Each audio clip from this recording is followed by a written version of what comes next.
Gloria al Señor, amén, pastor, muchas gracias. Dios le bendiga a mis hermanos. Si es para el Señor, déselo fuerte.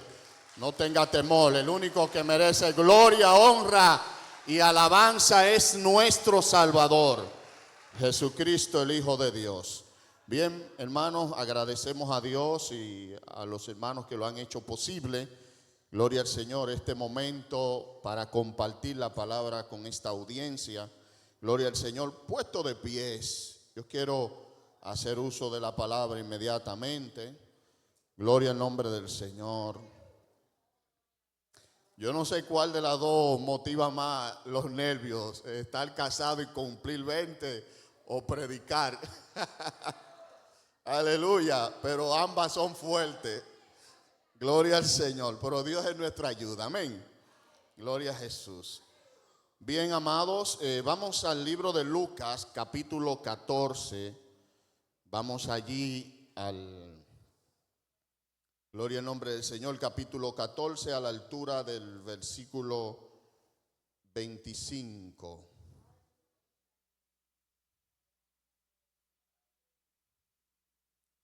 Alabado sea el Señor.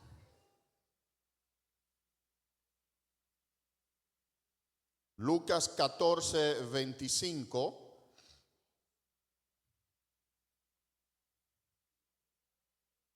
Allí queremos exponer el mensaje de la palabra de Dios con el tema el costo del discipulado. Amén. Leemos la palabra de Dios en el nombre del Padre, del Hijo y del Espíritu Santo. Ellas dicen así: grandes multitudes iban con él, y volviéndose les dijo: si alguno viene a mí y no aborrece a su padre y madre y mujer e hijos y hermanos y hermanas, y aún también su propia vida, no puede ser mi discípulo. Y el que no lleva su cruz y viene en pos de mí, no puede ser mi discípulo. Porque ¿quién de vosotros, queriendo edificar una torre, no se sienta primero y calcula los gastos a ver si tiene lo que necesita para acabarla? No sea que después que haya puesto el cimiento no pueda acabarla. Todo lo que los vean, comiencen a hacer burla de él, diciendo: este hombre comenzó a edificar y no pudo acabar. ¿O qué rey, al marchar a la guerra contra otro rey, no se sienta primero y considera si puede hacer frente con 10,000 al que viene contra él con 20,000? Y si no puede, cuando el otro está todavía lejos, le envía una embajada y le pide condiciones de paz. Así pues, cualquiera de vosotros que no renuncia a todo lo que posee, no puede ser mi discípulo. Señor y Dios, te damos gracias por tu palabra.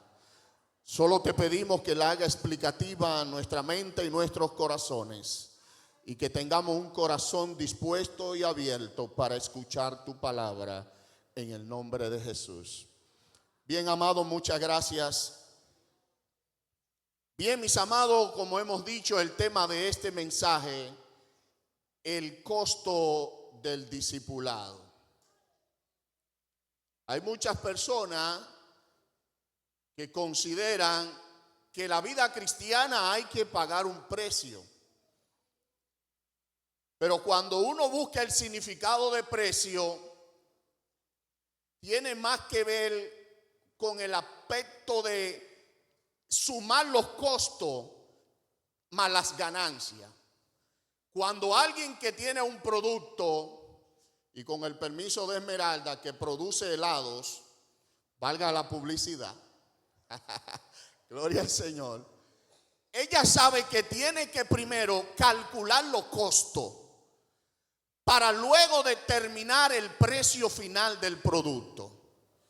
Pero en el evangelio, más que pagar un precio, tiene más que ver con pagar o tener en cuenta los costos. La parábola que hemos leído aquí, precisamente, Jesús quiere hacer un énfasis en ese centralismo de lo que es la vida cristiana y la vida del discipulado cristiano.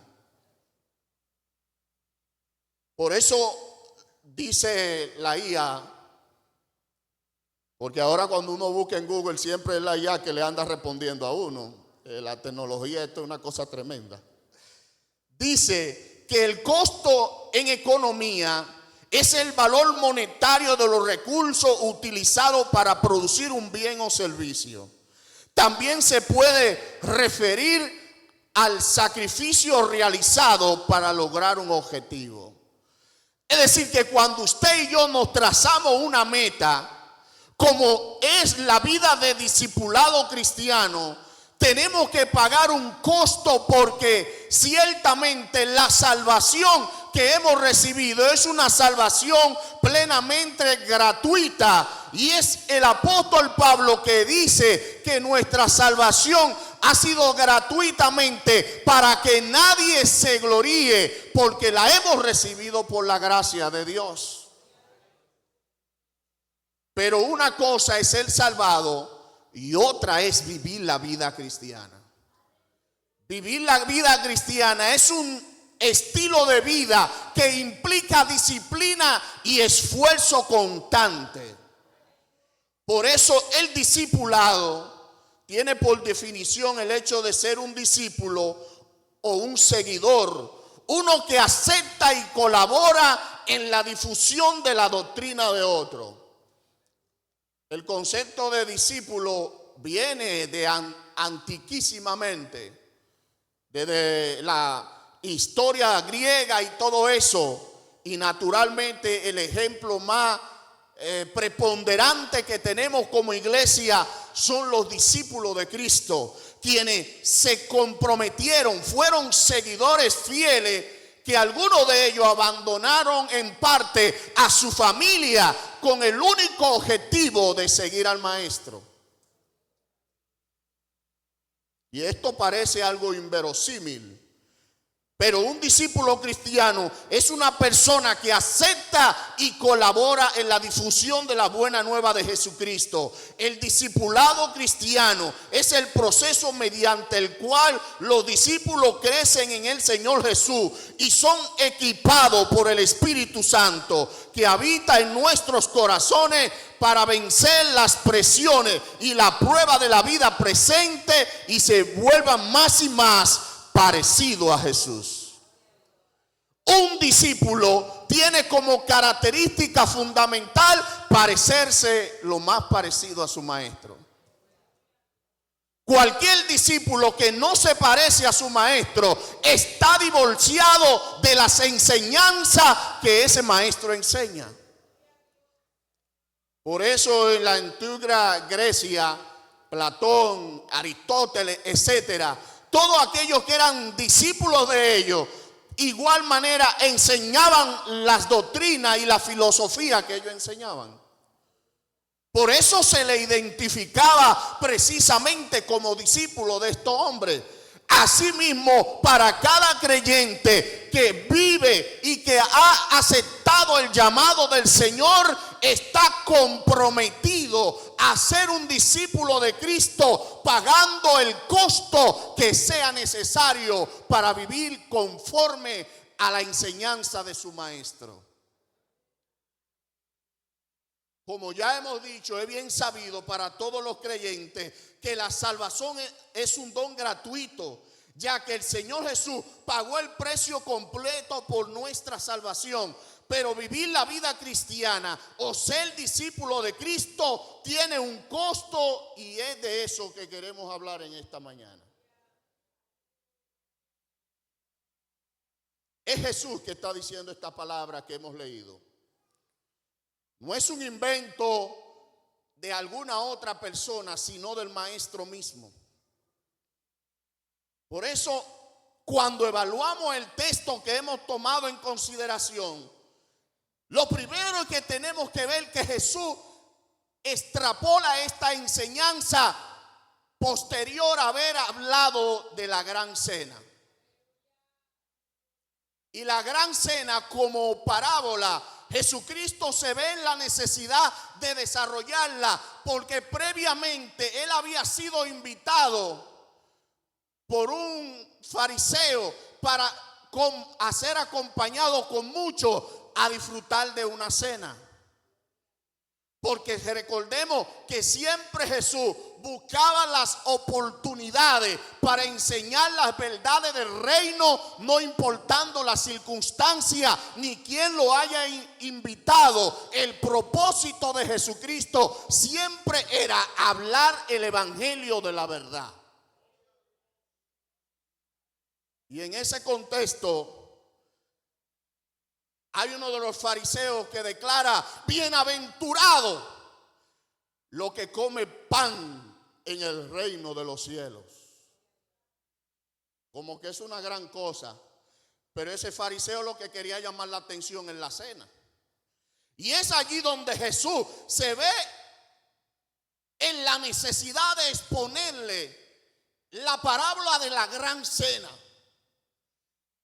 Y él describe que un padre de familia decidió hacer una gran cena y llamó a su siervo y ordenó que invitaran a personas muy especiales.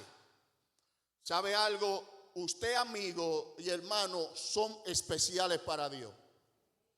Dios tiene un propósito con su vida.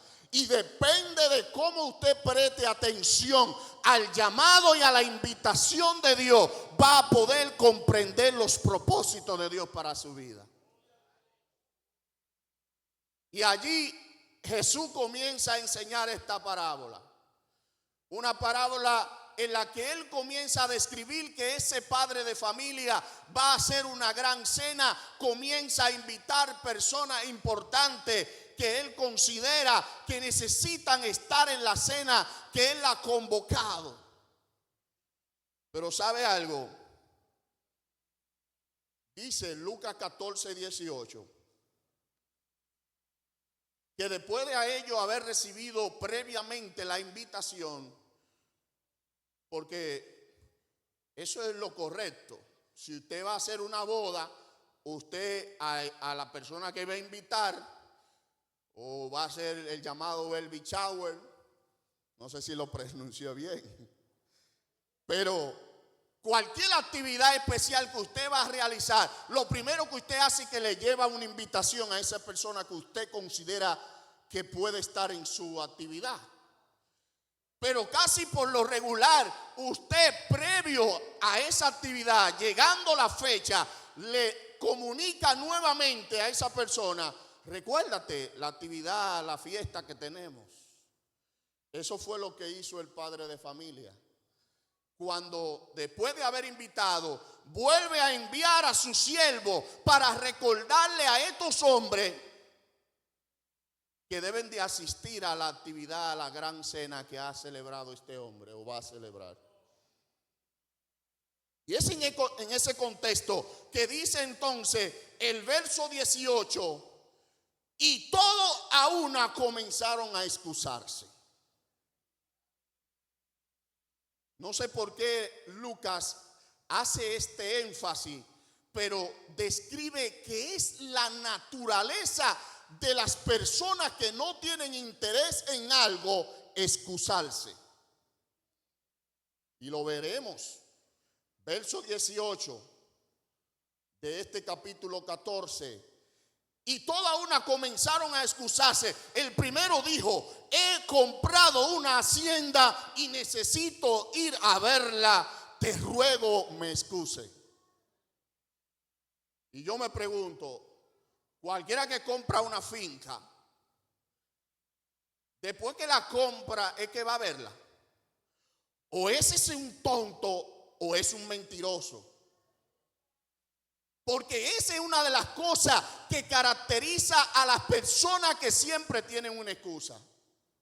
O siempre están ocupados o simplemente elaboran mentiras sin medir las consecuencias con tal de quedar aparentemente bien.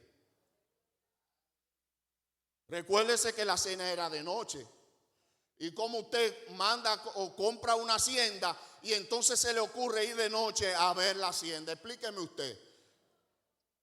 En este tiempo quizás sea un chin más fácil, porque usted prende unas lámparas y esas lámparas le iluminan todo y usted dice, wow, aquí, esquina, aquí, allí, esta cuadra, esto es mío. Pero nadie anda comprando tierra de noche, ni casa, ni nada que tenga que ver.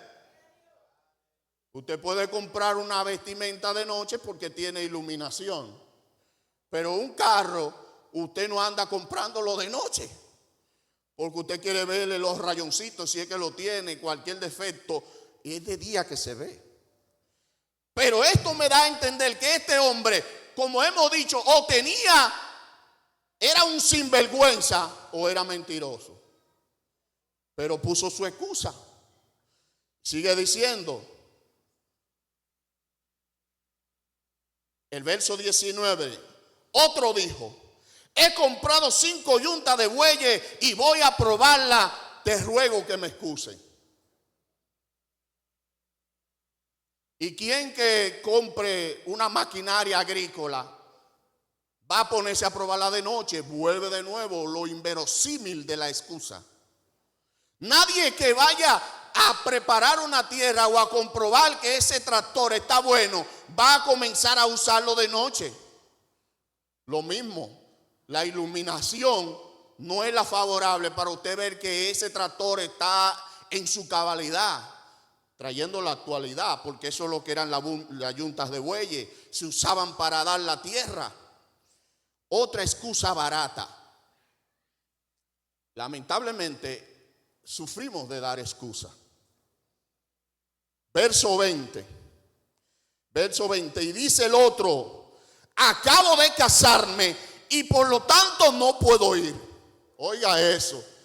A cualquiera que se case, hermano, que está en su luna de miel, lo que más lo puede motivar es ir a la cena, porque eso es un ambiente de camaradería, ¿sí o no?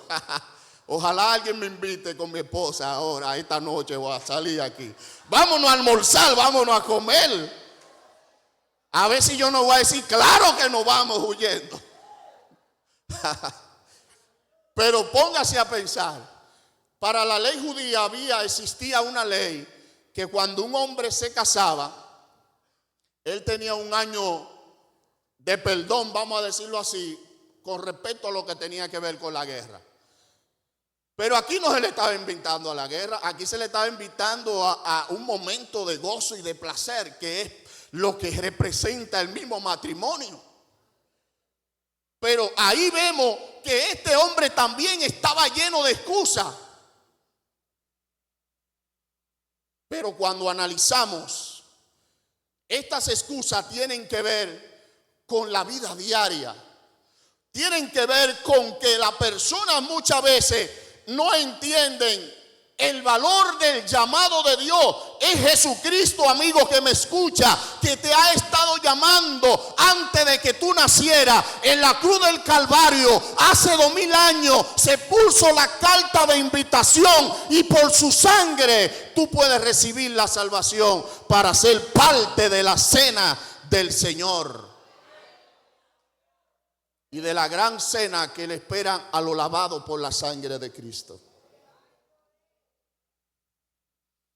Este hombre que se acababa de casar también dio una excusa que era injustificable. Esa es la realidad, amados hermanos, de nosotros los seres humanos. Tendemos a exponer excusas para justificar nuestra falta de voluntad. El versículo 25, que fue el primero que leímos, entonces dice, grande multitud iban con él y volviéndose le dijo. Es decir, ¿sabe algo, hermano? Eso era como algo común, sobre todo en los últimos tiempos del ministerio de Jesús, que siempre habían grandes multitudes detrás de él. Pero ¿sabe algo? La mayoría, y quizá usted y yo nos podemos preguntar, pero ¿cuáles eran las motivaciones que hacían que esas grandes multitudes siguieran al maestro? Usted y yo podemos enumerar muchas, Pero una de ellas de seguro era que Jesús tenía poder para hacer milagros. Y habían gente que necesitaba milagros y por eso le seguían. Pero también, a pesar de que algunos sabían que Cristo hacía milagros y ellos no tenían necesidad de ningún milagro per se, habían lo que Jesús hacía siempre en sus milagros, nunca estaba basado en complacer el capricho de la gente. Jesús nunca sanó para exhibir su poder. Jesús siempre sanó para proveer una necesidad. Jesús siempre hizo milagros para ministrar a la necesidad de la gente. Sin embargo, habían algunos que iban detrás de Jesús sabiendo que era aquel que tenía poder para multiplicar los panes y los peces. ¿Sabe algo, hermano? Lamentablemente, pero hay muchos que buscamos a Dios porque sabemos que Él no puede sanar. Hay quienes buscan a Dios porque saben que le puede suplir una necesidad financiera. Pero la verdad es que la palabra de Dios nos da a entender que no deben de ser ninguno de estos los motivos que nos acerquen a la presencia del Señor, sino otro que ser discípulo del Maestro, limpiado por su sangre para servirle con completa devoción.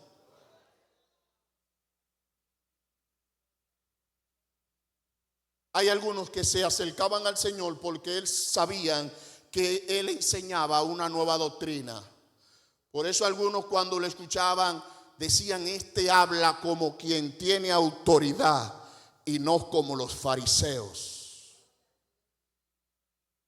Pero Jesús era aquel quien hablaba muchas veces con rectitud, aunque aparentemente le doliera a la gente, incluyendo a sus propios discípulos, en el cual uno de ellos en una ocasión dijo: Señor, duras son estas palabras. Y la respuesta del Señor no fue: mira, mi hijo, excúsame, perdóname, te la voy a decir más suave, te la voy a dar paño tibio. No, Jesús le dijo: ¿tú también quieres irte? Eso en un buen dominicano se parece como algo rudo, pero es como decir: el bueno aquí soy yo. Ustedes sin mí nada pueden hacer, le dijo, pero conmigo pueden hacer cosas grandes.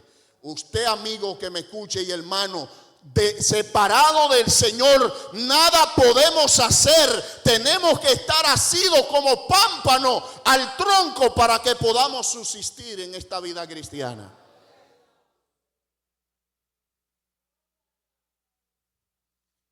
De modo pues que de esas multitudes algunos asistían con buenas intenciones, pero otros también lo hacían para tentarlo.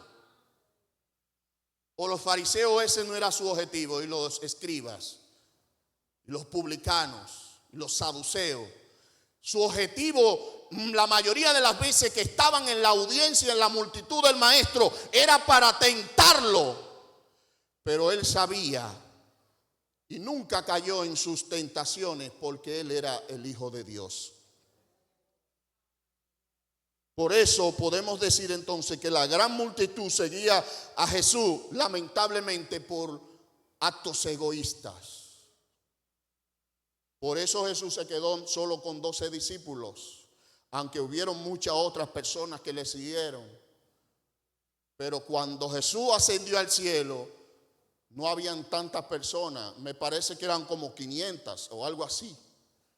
Es decir, porque las palabras del Señor a aquellos que quieren ser sus discípulos es una palabra de confrontación, más de complacencia, más que de complacencia. Por eso en esta mañana quisiera desarrollar estos 3 puntos en la medida del tiempo me los permita. Hay 4 puntos que creo que definen el costo del discipulado, según los versos que hemos trazado. El discípulo debe de amar a Jesús a cualquier costo. El verso 26 dice: si alguno viene a mí y no aborrece a su padre y a su madre y mujer e hijos y hermanos y hermanas y aún también su propia vida, no puede ser mi discípulo. Eso puede ser más duro, no, pero es lo que el Señor está diciendo. Y cuando el Señor habla así, hay que prestar atención, porque algo importante Él quiere dar a entender. Algunos podrán interpretar que aborrecer significa que usted va a menospreciar o maltratar a su familia y a todos los que describen aquí, incluyendo su propia vida. No es lo que está diciendo. Lo que simplemente está diciendo en aborrecer es amar menos. Por eso la Nueva Versión Internacional ahí en este mismo versículo dice: si alguno viene a mí y no me ama más que a su padre o a su madre o a su esposa o a su hijo o a su hermano y a sus hermanas y aún más que a sí mismo, no puede ser mi discípulo. Ese es el primer mandamiento. Amarás a Dios sobre todas las cosas. Si tú y yo queremos ser discípulos de Cristo, tenemos que amar al Señor sobre todas las cosas. Si no lo estamos haciendo así, tenemos que examinar nuestro estilo de vida de discípulo. Tenemos que examinarnos. Nuestro amor al Señor Jesús debe ser nuestra prioridad. Por eso la Biblia, Jesús a la iglesia, me parece que de Éfeso, las reprendió porque le exhortó a que volviera a su primer amor, a que se arrepintiera. Arrepentirse es cambio de conducta, de camino, de pasos. Verso 27. Gloria al nombre del Señor, dice: y el que no lleva su cruz y viene en pos de mí, no puede ser mi discípulo. Es decir, que el discípulo de Cristo está llamado a cargar su cruz. Estas no son palabras bonitas, pero que deben de llevarnos a la reflexión. Porque si usted y yo somos discípulos de Cristo, o alguien quiere ser discípulo de Cristo, tiene que saber que tiene que llevar su cruz. La cruz en nuestra actualidad no es bien comprendida como para los judíos del primer siglo.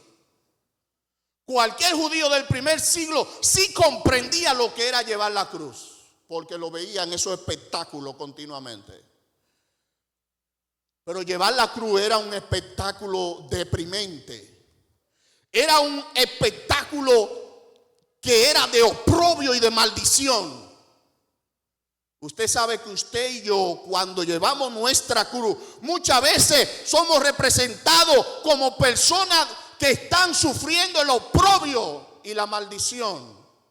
Pero al contrario, somos libres porque hemos recibido el perdón de nuestro pecado y Cristo llevó todo nuestro pecado en la cruz del Calvario. Pero la vida cristiana va a sufrir oprobio, porque usted no va a ser como cualquier impío a la hora de reaccionar contra las vicisitudes de este mundo y de los hombres pecadores. Llevar la cruz no es como algunos creen, como si fuera un amuleto. Algunos la llevan hecha de oro, de níquel, de plata, de acero, de hueso, de madera, plástico e infinidades de materiales. Llevan una cruz cargada. No es de esa cruz que estamos hablando. Yo sé que aquí nadie anda con eso, o muy pocos. Hay otros que llegan al extremo de llevarla tatuada en su cuerpo. Como que si la cruz fuera símbolo de algo maravilloso. Pero en las escrituras podemos entender que la cruz es un tipo de maldición. Jesús se hizo maldición por nosotros al ser colgado en la cruz del Calvario. Sin embargo, es importante decir que cuando uno evalúa cómo las personas perciben el símbolo de la cruz, me llama la atención como hacía una anécdota un pastor respecto a esto. Y él decía, él en su vida personal, que en una ocasión, siendo un estudiante de la universidad, tuvo que ir a una penitenciaría en Estados Unidos. Ustedes saben que en Estados Unidos existe en algunos estados la ley de muerte, sea por inyección letal o en este caso que él narraba, por medio de la silla eléctrica. Y cuando él llegó a aquel lugar, él dice que él vio aquella silla eléctrica. Yo no sé si algunos han ido a los museos de aquí dominicanos, que hay una silla eléctrica que lo usaban en los tiempos de Trujillo. Pero cualquiera que ve ese objeto sabe que es un objeto de muerte. Pero él tuvo el atrevimiento de decir, yo me quiero sentar allí. Pero se aseguró que no hubiera nadie del lado de la cabina para que activara la eléctrica. Porque él sabía que allí eso era un símbolo de muerte. Y así mismo él dice, nadie anda poniéndose un tatuaje o cargando un símbolo de una silla de eléctrica. Nadie. Sin embargo, una cruz, eso es una moda que se han inventado los religiosos. Sin embargo, él enfatiza que nadie anda con ese símbolo, y si lo andara, cualquiera que lo vería diría, este está como medio tuerto o medio torcido. Alabado sea el Señor.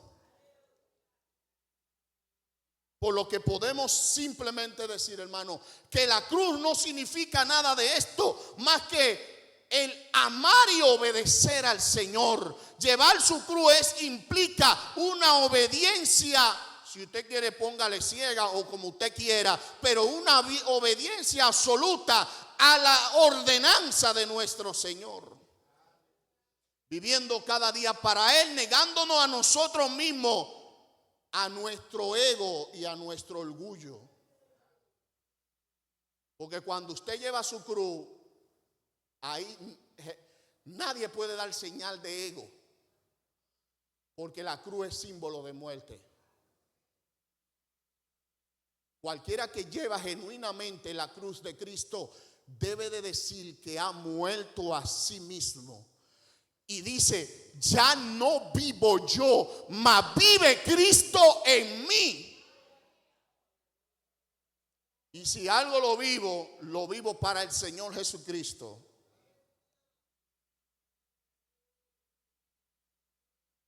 No es simplemente sufrir el llevar la cruz, alguna prueba o enfermedad, o soportar a un mal vecino. Eso no necesariamente es llevar la cruz. Puede ser parte. Pero otro pastor describía 3 puntos que describen lo que para él es llevar la cruz. Cuando alguien lleva la cruz, es un hombre que está crucificado enfrentando un solo camino.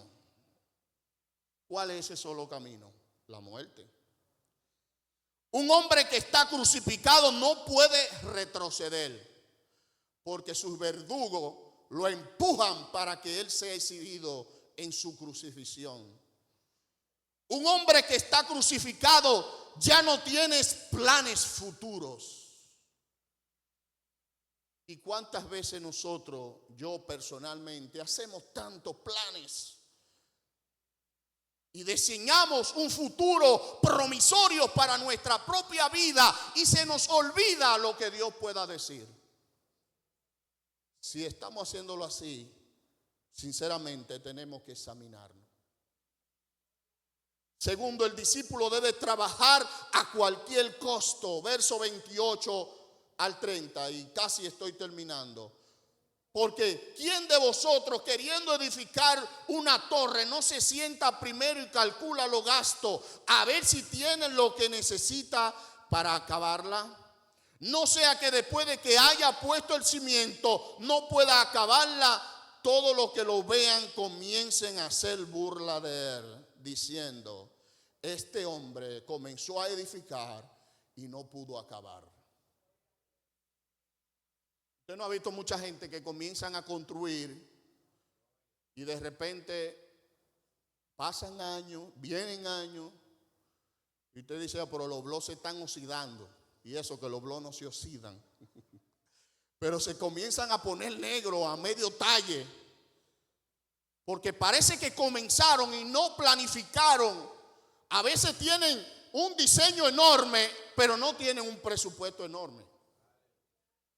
Usted sabe, hermano, que el costo del discipulado implica ser previsorio, ser consciente de que estamos llamados a servir al Señor, a detenernos en el camino y examinarnos nuestros pasos y saber que tenemos una meta, no de comenzar un edificio y quedarnos a medio nivel. Estamos llamados a llegar a la ciudad celestial donde Cristo está sentado a la diestra de Dios Padre.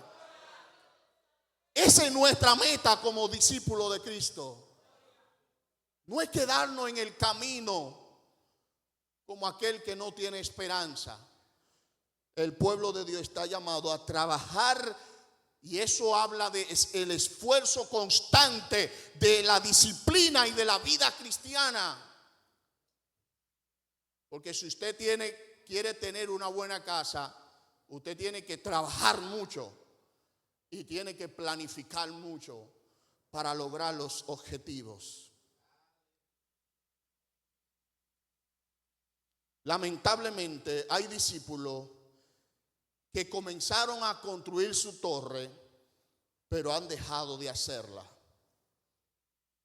Y lo más triste es que ellos se convierten en escarnio de los impíos, porque dicen: y ese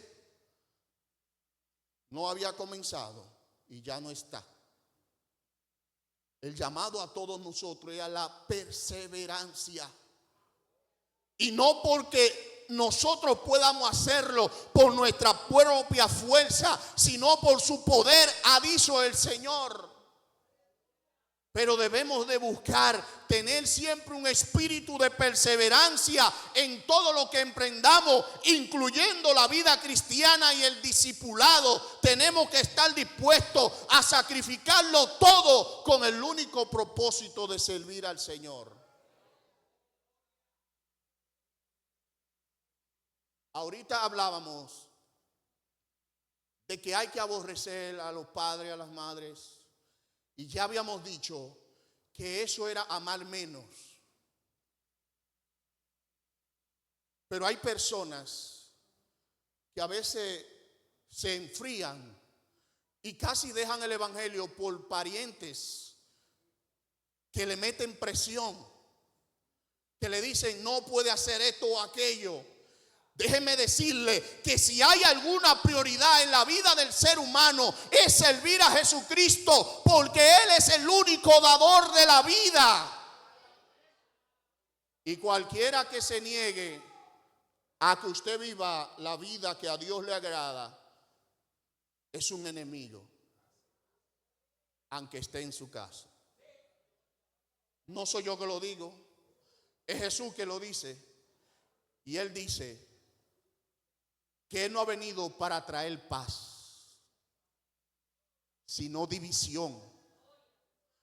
Usted que le sirve al Señor, sépase que hay quienes no se van a quedar de la mano cruzada porque usted le sirve al Señor.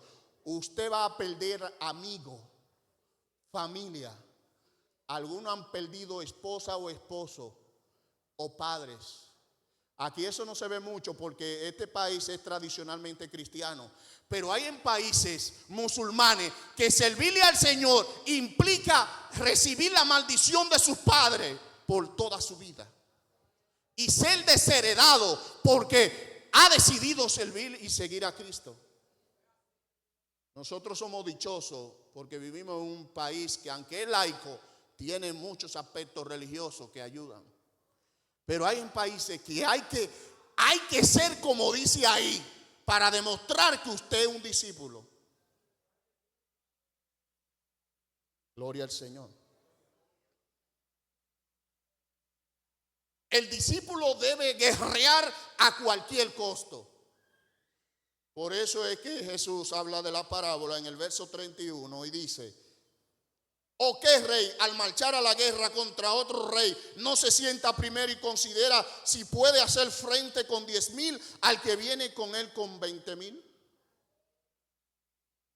Ahí parece como que es alguien que va a ser diplomático, pero no es eso lo que está diciendo. Y si no puede, porque parece que la va a llevar perdida, porque es 2-1, porque 20 y 10,000 quiere decir que de 20 se duplica, ¿verdad? A los 10,000. Y si no puede, cuando el otro está todavía lejos, le envía una embajada y le pide condiciones de paz. Eso es en el reino secular. Pero usted sabe que en la vida cristiana usted tiene un enemigo. Y ese enemigo es Satanás. Y sabe que Satanás, usted no puede hacer acuerdo de paz con Satanás. El Señor los reprenda. El único acuerdo de paz que usted tiene que tener con Satanás es reprenderlo y echarlo fuera en el nombre de Jesús. Cuando usted tenga levantamientos espirituales, no es para usted estar diciendo, ay, Señor, y tanta lucha y tanta guerra. No, levántese en guerra, hombre y mujer de Dios, y echa el pleito espiritual en la oración, en la guerra que debe de echar. Porque a veces tenemos batallas que no tenemos que tenerlas. Lo que sucede es que no usamos la autoridad que tenemos. Porque aunque Jesús aquí dice que el enemigo parece superior, porque el enemigo, cuando nos ponemos al lado de Satanás, el Señor lo reprende más fuerte que nosotros. Pero cuando estamos del lado del Señor, son más los que están con nosotros que los que están con ellos. La victoria es para los hijos de Dios que han decidido perseverar hasta que Cristo venga. Aleluya. Por eso el cristiano, el discípulo debe de guerrear a cualquier costo, sabiendo que la victoria usted no la obtiene por su fuerza, sino por el poder de Dios. Nosotros hemos sido llamados a guerrear. Gloria al Señor. No podemos ser cobardes, ya que nuestro enemigo, como hemos dicho, es Satanás. Y Satanás, el Señor lo reprenda, no juega. El enemigo, usted sabe que cuando en la guerra, el objetivo de cuando se lucha, sea física o a través de la distancia o lo que fuera, si hay que eliminar a un soldado, no es para dejarlo manco o medio tuerto. La guerra es para eliminarlo, para contarlo dentro de los muertos. Y así, ese que vence a ese enemigo se cuenta como victorioso. Por eso Jesús dijo que Él ha vencido a Satanás. A Satanás solo le queda hacer mueca, porque Satanás ya ha de ser sentenciado para estar en el lago de fuego por toda la eternidad. Pero usted y yo estamos preparados para reinar con Él por toda la eternidad en el cielo. Aleluya.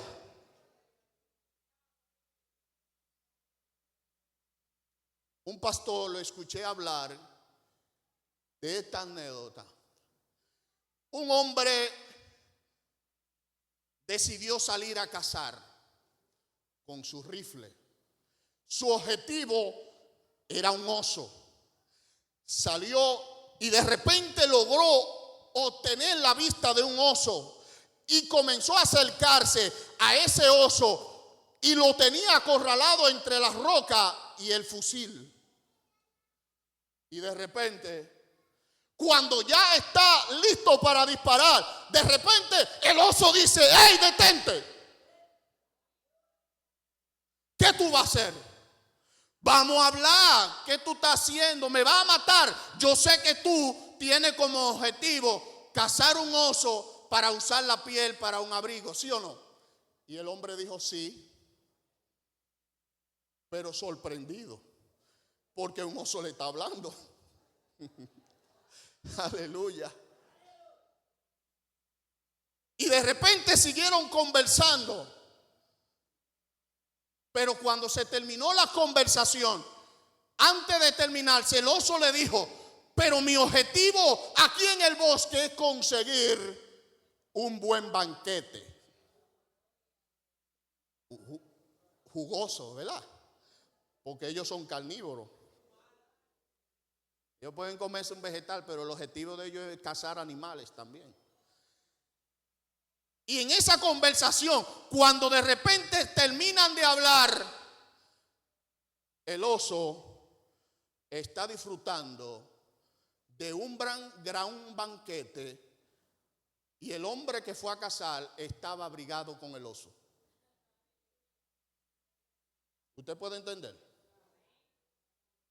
Él se puso a hablar con el oso y el oso se lo comió.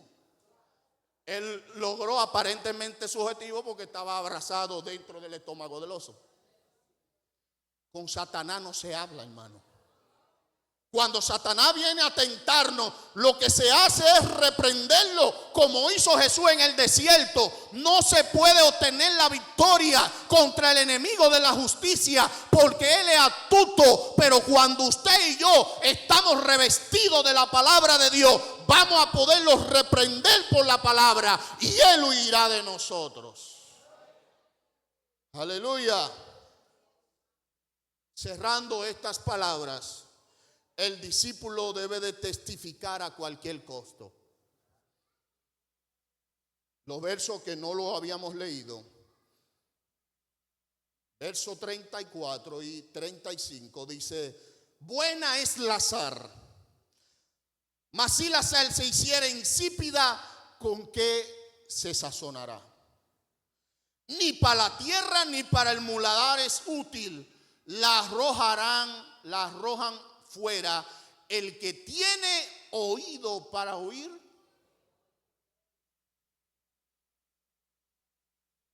Jesús aquí le introduce la parábola de la sal. Y usted y yo sabemos que la sal es un preservante. Para los apóstoles y los discípulos de ese tiempo y la audiencia en sentido general, era muy común comprender el valor de la sal. Porque real y efectivamente en esos tiempos no existía la nevera. Porque ya en este tiempo la gente no anda salando. En la época más atrás la gente hacía eso, lo salaba, las carnes para preservarla, porque no todo el mundo tenía nevera. Pero en nuestra actualidad cualquiera tiene un refrigerador y preserva la carne. Pero en los tiempos de los discípulos, ellos sabían que para preservar los pecados que ellos sacaban del río y de la mar, necesitaban la sal. Y es allí donde Jesús le plantea la importancia de que la sal no sea insípida. Esto que voy a decir parecería duro, pero hay que decirlo. El gran problema de nuestra sociedad hoy no son los drogadictos. El gran problema de la sociedad de hoy no son los hombres corruptos, políticos, lo que fueran. El mayor problema de nuestra actualidad hoy es que muchas veces estamos en la iglesia, pero somos sales insípidas, que hemos perdido el sabor. Y la gente nos ve y es como que no vieron nada. Hay forma de que usted le eche sal a un alimento y usted no sienta que quedó en su punto. A veces se pasa, porque a veces eso es lo que nos pasa a nosotros, que nos salamos entre nosotros. Y cuando vivimos salándonos aquí en el templo entre nosotros, a veces se nos olvida que hay que salar allá afuera. Allá afuera es que se necesita mostrar que usted es un hombre y una mujer de Dios llena del Espíritu Santo, para que le dé sazón a este mundo que se está perdiendo. Pero para eso hay que estar comprometido. Hay que considerarse un discípulo. ¿Sabe algo? El discípulo puede ser cristiano o es cristiano. Pero muchas veces los que nos llamamos cristianos a veces no somos discípulos. ¿Usted sabía eso? Sí, porque cualquiera que es discípulo va a hacer todo esto que está aquí. Pero el que tiene nombre de cristiano pasa como, y él era cristiano. Pero cuando usted es discípulo, todos se preguntan, ¿tú eres cristiano, verdad? Porque es una pregunta, pero al mismo tiempo afirmativa. Y eso es lo que Dios quiere para nosotros. Que seamos discípulos que testifiquen a cualquier costo, sabiendo que no podemos perder nuestra esencia, porque es eso mismo que dice que Él es la sal de la tierra y que también Él es la luz del mundo. Pero Él por su gracia no ha imputado esas cualidades. No podemos dejar de ser personas con sabor.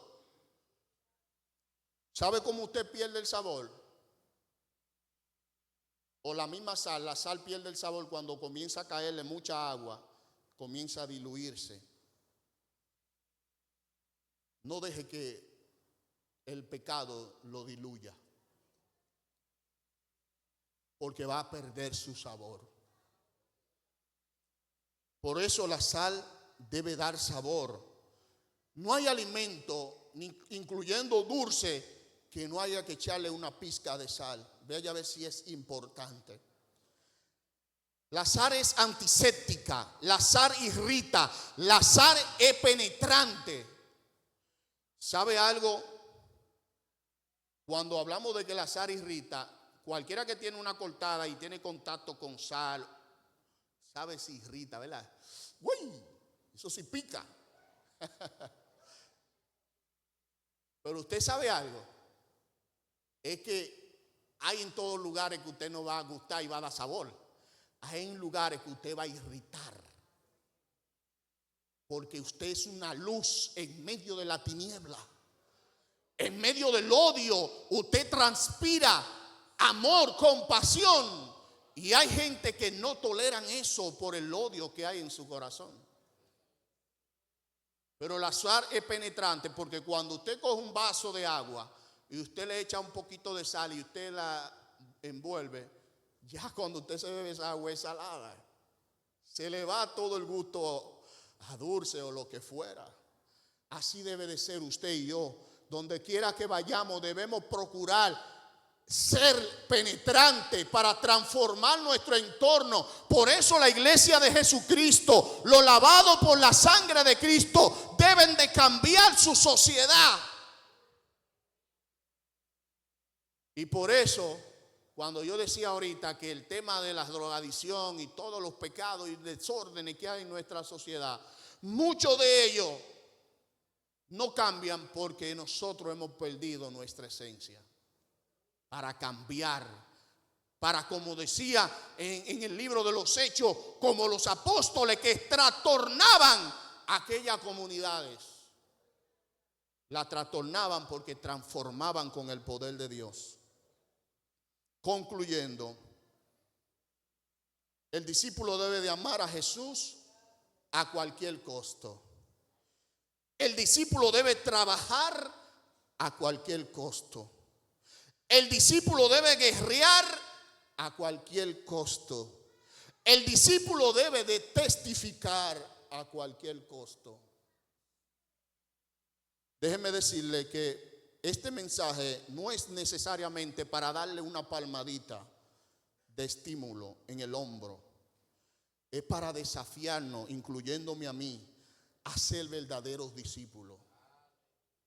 A ser hombres y mujeres que transformen nuestra comunidad a cualquier costo, incluyendo nuestra propia vida, porque fue lo que hicieron los discípulos.